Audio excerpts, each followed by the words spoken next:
Welcome back, America. We have a special guest. It's really an honor to have Prime Minister Benjamin Netanyahu on the program. Mr. Prime Minister, a lot has been said about what's going on in Israel. Most of it's wrong. You have a Supreme Court in Israel, basically a handful of lawyers who essentially appoint themselves to the court with the help of other lawyers. And since the 1990s, they have effectively empowered themselves to have the final say on really all matters Israel, including changing laws, rewriting laws, taking laws that are passed by the Knesset and rejecting them based on something called the reasonableness standard. Now, in our country, we don't have something called the reasonableness standard because that means these lawyers basically can decide whatever they want. Reasonableness means anything, and it means nothing. And you are trying in a very modest way to get consensus to address this. Can you explain to the American people what you're doing? Well, I think you hit the nail on the head. I mean, in the last 30 years, Israel has undergone a judicial revolution by the most activist judicial court on the planet. And systematically, the court arrogated to itself the powers of the legislature and the executive. And we're trying to bring it back in line somewhat to what Israel was in its first 5 decades and where most democracies are today. So we want to obviously create a system of checks and balances. The reasonableness clause that we have says that you don't eliminate it altogether, but you say that it's not enough to decide to nullify a government decision or a law based on something, subjective, like an argument, I think this is unreasonable. And so there are limitations on this. Well, this is what you have in all democracies. And this is presented by our opponents as being this awful end to democracy. If that's the case, you have no democracies anywhere else on earth. And of course, you have to remember that the court has a lot of other checks. I mean, they can disqualify appointments by saying there's conflict of interest or undue process, you name it. But you do say that you cannot disqualify things simply because you find it unreasonable. And I think that's, that's long overdue. This comes after we put forward a much more encompassing reform, and we sort of trimmed it down in order to try to reach consensus. I gave 3 months of negotiations, got nowhere with the opposition that is held hostage by an extreme minority that organizes all these protests and demonstrations.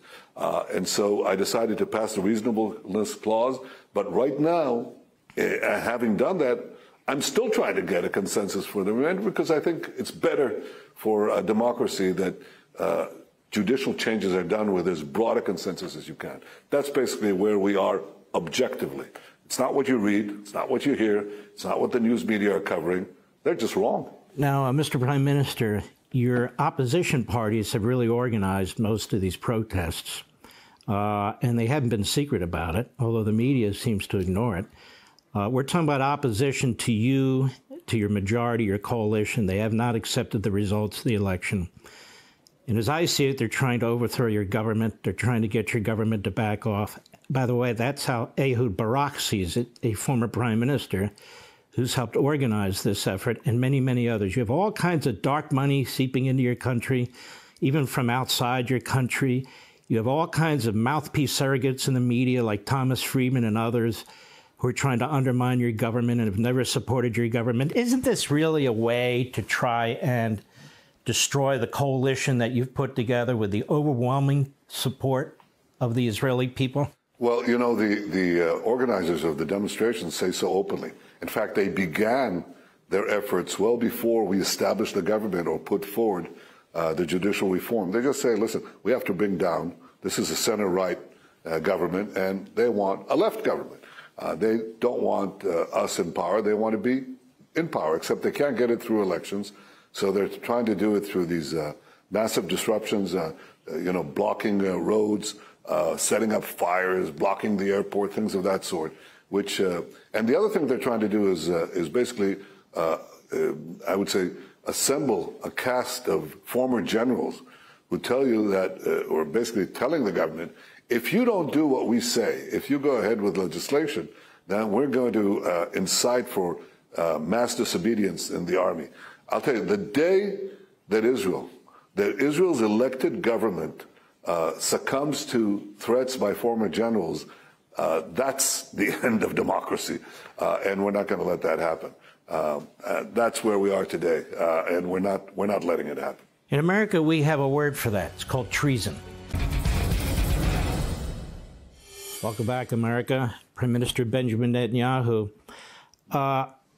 Don't you find it odd, all these other countries trying to interfere in your internal affairs on behalf of a judicial oligarchy, which is really anti-democratic, while in many of these other countries, their leaders are trashing their courts and their Supreme Courts left and right all the time? Do you tell any country like the United States how they should conduct themselves when dealing with their courts? No, I don't. I've been in power and elected again and again 6 times democratically, and it's a total of 16 years. And in all these 16 years, I never commented on the internal debates in other democracies.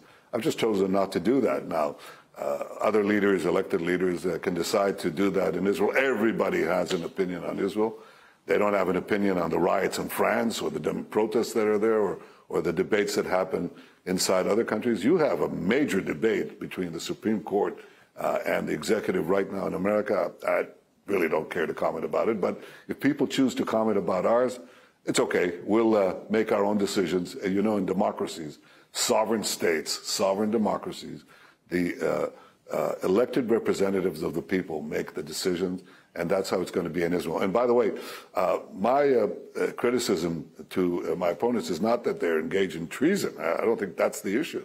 It's just illegitimate and wrong. What we're doing is not weakening Israeli democracy. We're strengthening it. We're bringing it back in line to where most democracies are, where Israel was in its first 5 decades, and where it should be now in the coming decades. Well, that's why I would call you the peacemaker with the pacemaker, because I'm definitely not the peacemaker, and I don't have a pacemaker yet. You stole that from one of my aides, but that's fine. Well, why not? Here's the thing.